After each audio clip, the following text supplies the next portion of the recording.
यहाँ से बजट के लिहाज से आपको कुछ दिख रहा है, कुछ जहाँ पर ग्रीन शूट्स दिख रहे हो कुछ नए सेक्टर्स में? बिल्कुल, आफ्टरनून। तो हमें लगता है आई थिंक जो एग्रीकल्चर का एक प्रावधान किया है, I think that is a substantial one. और दूसरा आई थिंक जो कैपिटल स्पेंड्स होंगे इकोनॉमी में 11.1 लाख करोड़ के, water waste management is one sub segment within infra, जो हमारे हिसाब से आई थिंक काफ़ी अच्छा कर सकता है, क्योंकि that is a genuine concern not just for India, globally as well.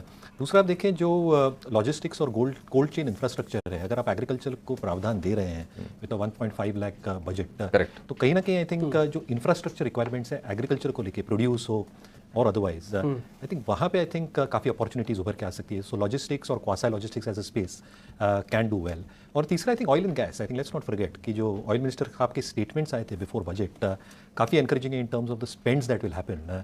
तो इसमें अगर आप फ्रंट लाइन छोड़ के जो दूसरी पायदान पे कंपनीज हैं, जो ईएनपी में है, एक्सप्लोरेशन में है, वो शायद अच्छा कर सकती है in terms of both investment जो एक्सेलरेटेड आ सकती है and the output that can come. ठीक है, चलिए हमारे दर्शक आपको और ज़्यादा बोलेंगे, एक एक नाम भी शेयरों का ले लीजिए इसमें से।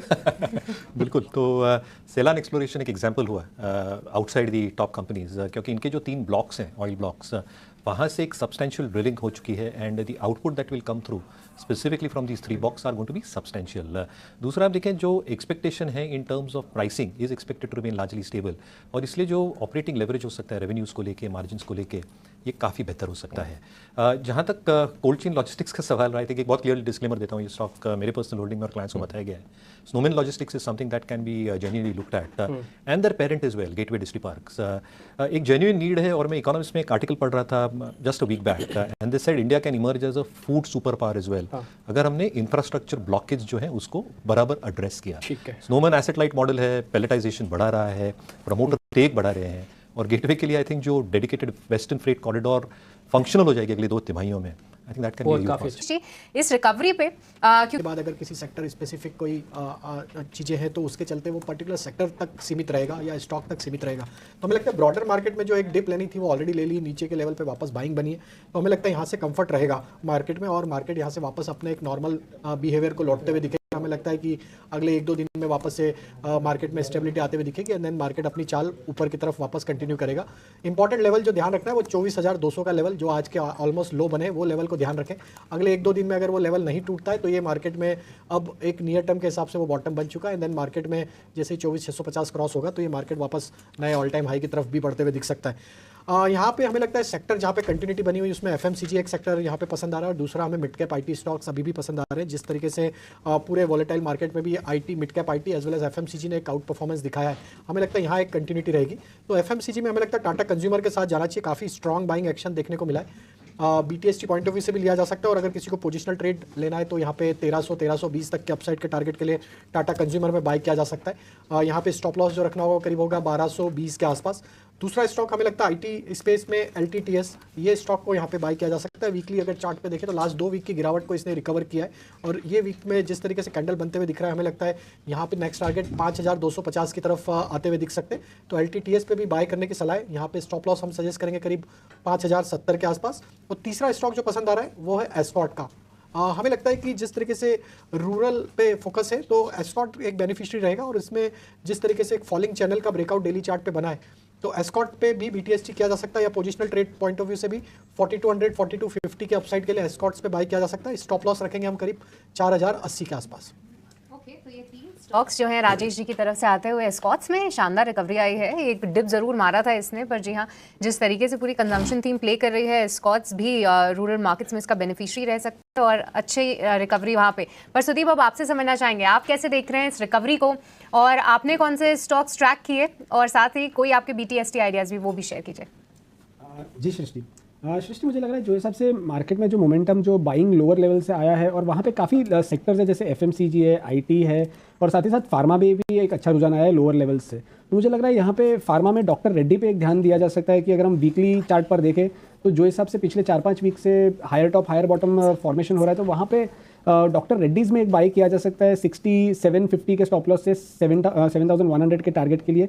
दूसरा स्टॉक मुझे जो पसंद आ रहा है वो है पावर स्पेस से एनटीपीसी में भी पिछले 5 हफ्तों से एक कंसोलिडेशन देखा गया था, और वो कंसोलिडेशन में से एक ब्रेकआउट आ रहा है। तो मुझे लग रहा है एनटीपीसी को भी बाई किया जा सकता है 375 के स्टॉप लॉस से 395 के टारगेट्स के लिए। ओके तो एनटीपीसी और डॉक्टर रेड्डीज यहाँ पे नजर रखे। पर सुदीप, आपने काफ़ी अच्छा पॉइंट हाईलाइट किया। मैं कुछ फार्मा काउंटर्स को देख भी रही थी और उनमें ज़बरदस्त रिकवरी आई है। एक काउंटर पे आपसे खास तौर से राय चाहिए, वो है एस्ट्राजेनेका फार्मा, क्योंकि आज एक खबरों के दम पे भी था। देखिए पूरे बजट में फार्मा के लिए बहुत सिलेक्टेड न्यूज़ आई, जहाँ पे 3 कैंसर ड्रग्स के जो कस्टम ड्यूटीज़ थे उनको अब हटा दिया गया है। उनमें से एक ब्रेस्ट कैंसर की भी दवा थी, जो कि एस्ट्राजेनेका फार्मा इंडिया में इसको सप्लाई करता है। काफ़ी अच्छा मूव ऑलरेडी है सुदीप। अगर किसी ने इंट्राडे के लिहाज से यहाँ पे एंटर किया हो, क्या ये सही मौका है निकलने का, या भी आप मूव थोड़ा और कंटिन्यू हो सकता है? जी नहीं, मुझे लग रहा है यहाँ पे रुकना चाहिए। अगर किसी ने इंट्राडे पर्सपेक्टिव से लोअर लेवल पे खरीदा है, या फिर कोई ऑलरेडी लोअर लेवल से खरीद के कोई होल्ड कर रहा है, तो यहाँ पे स्टॉक का जो ट्रेंड है, अगर आप डेली पे ना या इंट्राडे पे ना देखें और वीकली पर्सपेक्टिव से देखें, तो लंबी अवधि का जो ट्रेंड है काफ़ी पॉजिटिव है। और मुझे लग रहा है ये एक बाय ऑन डिप स्टॉक है और यहाँ पे एक फ्रेश मोमेंटम बनता हुआ हमें नजर आ रहा है। तो मुझे लग रहा है यहाँ 6800 जब तक ये स्टॉक होल्ड करता है, तब तक यहाँ पे ऊपर की तरफ 7400 7600 अगले कुछ 2 से 3 हफ्तों तक आ सकता है। तो इसके इंट्राडे नहीं, लेकिन पोजिशनल ट्रेड मान के चले। और यहाँ पे एक अच्छा मोमेंटम है, और क्योंकि पिछले 7-8 दिन से जब ये स्टॉक में गिरावट आ रही थी थोड़ी थोड़ी, तो वहाँ पे वॉल्यूम्स कम थे, और आज जब एक रिबाउंड आया है लोअर लेवल से, तो वो वॉल्यूम बैक्ड है। तो मुझे लग रहा है on an up trend volume backed अगर कोई मूव हो रहा है, तो वहाँ पे और अगले कुछ दिनों के लिए एक मोमेंटम हमें देखा जा सकता है। तो इसमें बने रहे एस्ट्राजेनेका में, और यहाँ पे कुछ और अच्छा बढ़िया अपमूव आ सकता है। ठीक है, एस्ट्राजेनेका को लेकर ये व्यू। ध्वनि पटेल हमारे साथ जुड़ गई हैं। ध्वनि, बहुत शुक्रिया आपका समय देने के लिए। आप बताइए, आपके स्टॉक्स कौन से हैं, कहां पर आपको मौके दिख रहे हैं? Good afternoon. सबसे पहले तो अभिषेक जी, मैं एक अपडेट देना चाहूंगी। हमने बताइए। बजट डेट के हिसाब से अवंती फीड्स को पिक करा था। एक्वाकल्चर पे हमारा वहाँ पे पॉजिटिव नजरिया बन रहा था, तो उसका टारगेट अचीव हो चुका है। और कल ही हमने ऑप्शन के जरिए भी यहाँ पे हमने एफएमसीजी सेक्टर में गोदरेज कंज्यूमर प्रोडक्ट्स को भी हाईलाइट करा था। उसका भी ऑप्शन जो हमने 20 रुपए में सजेस्ट करा था, वो आज डबल हो चुका है, 40 रुपए का हाई बनाया है स्टॉक ने। तो वहां पे भी हमारा जो टारगेट है वो अचीव हो चुका है। तो दोनों ही कॉल्स यहाँ पे पॉजिटिव मोमेंटम बनाए रखे थी। अब जो नेक्स्ट यहाँ पे बाइंग एक्शन हमें बनता हुआ दिख रहा है, तो सबसे पहले यहाँ पे आइरिस लाइफ साइंस का स्टॉक मुझे अच्छा लग रहा है। आइरिस लाइफ साइंस के अंदर अगर आप देखें तो फॉर्मेशन इसका जो है यहाँ पे बुलिश साइड का स्ट्रक्चर ब्रॉडली देखने को मिल रहा है। कंसोलिडेशन जोन डेफिनेटली अभी स्टॉक यहाँ पे फेस कर रहा है यहाँ पे आइरिस लाइफ साइंस के अंदर। तो यहाँ पे जो ब्रेकआउट है उसके बाद स्टॉक के अंदर फर्दर बाइंग एक्शन 1090 तक का देखने को मिलेगा। और स्टॉप लॉस आपको यहाँ पे 1020 का लेके चलना है। 1090 के बाद फर्दर इसके अंदर जो है वो यहाँ पे एक मोमेंटम पॉजिटिव साइड का और यहाँ पे बनता हुआ दिखेगा। बट फर्स्ट टारगेट यहाँ पे वो लेके चलेंगे। दूसरा जो है वो कजारिया सिरेमिक्स में है। ओवरऑल यहाँ पे अगर हम आज के सत्र में देखते हैं, तो पिछले 3 दिनों से यहाँ पे कांस्टेंट बाइंग एक्शन भी देखने को मिला है, और ये फर्दर आपको कंटिन्यू होता हुआ दिखेगा। इनफैक्ट जब मैंने पीसीआर को ये कॉल भेजा था, तब करीब 1400 का भाव चल रहा था, जो बढ़ के अभी 1420 हो चुका है। तो मैं लेवल्स को यहाँ पे थोड़ा सा रिवाइज करना चाहूंगी। ऊपर की तरफ जो टारगेट है उसको हम रिवाइज करके यहाँ पे 1510 का कर रहे हैं, और स्टॉप लॉस जो पहले हमें यहाँ पे 1355 का लगाना था, वो हमने यहाँ पे रिवाइज करके हम अब यहाँ पे 1390 का यहाँ पे स्टॉप लॉस लगाते हैं। और स्टैंडर्ड डिस्क्लेमर, कजारिया सिरेमिक्स हमने अपने क्लाइंट्स को भी रिकमेंड करा है 1400 के भाव पे।